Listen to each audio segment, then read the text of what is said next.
Hey friends, Miss K here with a super fun book. This one is called Seriously, Cinderella is So Annoying. The story of Cinderella as told by the wicked stepmother. It was written by Tricia Speed Shaskin and illustrated by Gerald Gorales.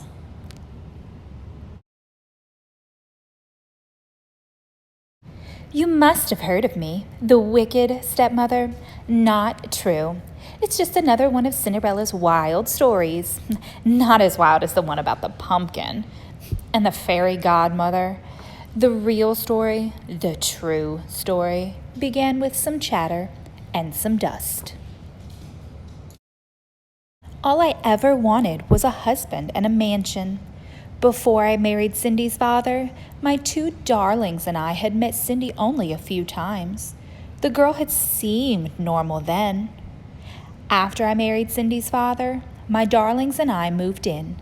When I had just one foot on the front step, my dear husband kissed me goodbye and said, "I'm off on business."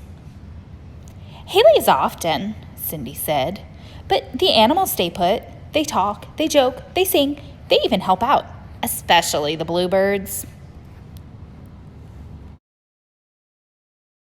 Now, I don't mind a story, but I like facts, not fiction. Soon, the girl was talking all kinds of hokey pokey. "Once upon a time," Cindy said, "one of the bluebirds became blue. Not the color, the feeling. His friend had flown south. My darlings and I were stuck near the front door. I just wanted to put away my bags, and that's when I saw it. Dust." "Dear, is the whole house this dusty?" I asked. "I don't know," Cindy said. "I'll give you a tour." In the dining room, Cindy told stories. In the study, Cindy told stories. Non-stop. "Girls," I said, "time to get to work. This place needs a good cleaning." "Once upon a time, when I was cleaning," Cindy started.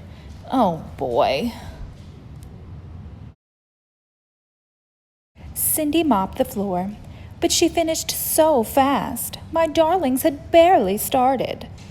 "Did you know robins and sparrows are my friends?" she said. "But the sparrows don't like the robins. Silly creatures. Once upon a time, one of the robins—" "Cindy dear," I said, "why don't you go and wash the clothes now, But Cindy washed them so fast. How on earth did she do it? I had to find another chore for her just to keep her busy. "If there's one thing squirrels love, it's washing clothes," Cindy said. "The rats, though, would rather iron. You know, one day Squirrels and rats doing laundry. Quit telling such foolish stories," I said. Time passed, but nothing changed. In the garden, Cindy told stories. In the kitchen, Cindy told stories. At dinner, I couldn't hear myself think.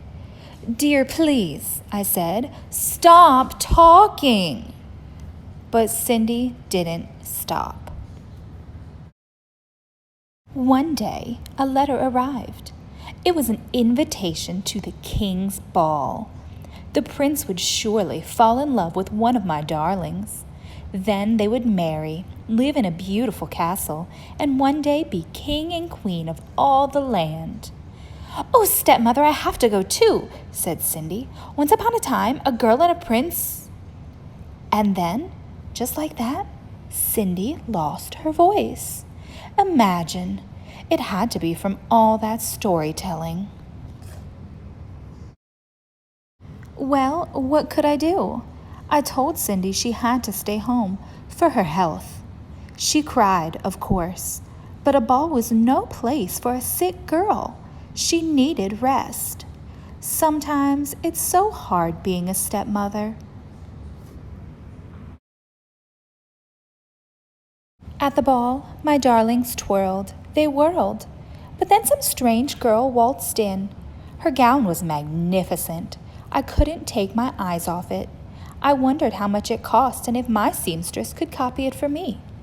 The prince and the girl danced and pranced, My poor darlings were left princeless. A few days later, the prince made an announcement. A glass slipper had been left at the castle. The prince would marry the girl whose foot it fit.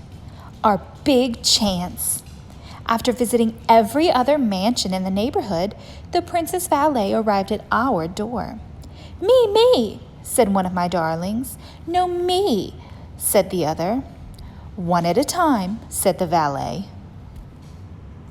Each girl tried, but the shoe didn't fit. Then Cindy pushed out a whisper. Please, let me try. The shoe fit. Cindy pulled the match out of her pocket. What? My darlings cried. Cindy pushed out another whisper. She said something about a pumpkin coach and mice that turned into horses. She even added a fairy godmother. Please, there's no such thing. But I still don't know where she got those shoes. A few days later, the prince married Cindy. Poor man, he had no idea what he was getting himself into. But we lived happily ever after. Hey friends, the author left us something to think about. She writes, think about it.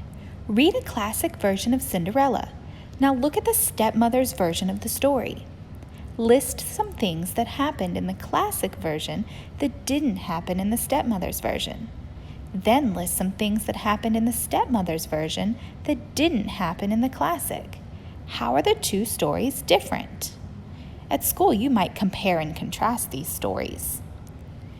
Most versions of Cinderella tend to be told from an invisible narrator's point of view, but this version is from the stepmother's point of view. Which point of view do you think is more honest? Why? If you could be one of the main characters in this version of Cinderella, who would you be and why? The stepmother or one of the stepsisters? Cinderella? The prince? How would other fairy tales change if they were told from another point of view? For example, how would Hansel and Gretel change if the witch told it? What if the baby bear and Goldilocks and the Three Bears told that story? Write your own version of a classic fairy tale from a new point of view. We also have a glossary. Remember, a glossary is like a little dictionary just for this book. Character, a person, animal, or creature in a story. Narrator, a person who tells a story. Point of view, a way of looking at something. Version, an account of something from a certain point of view.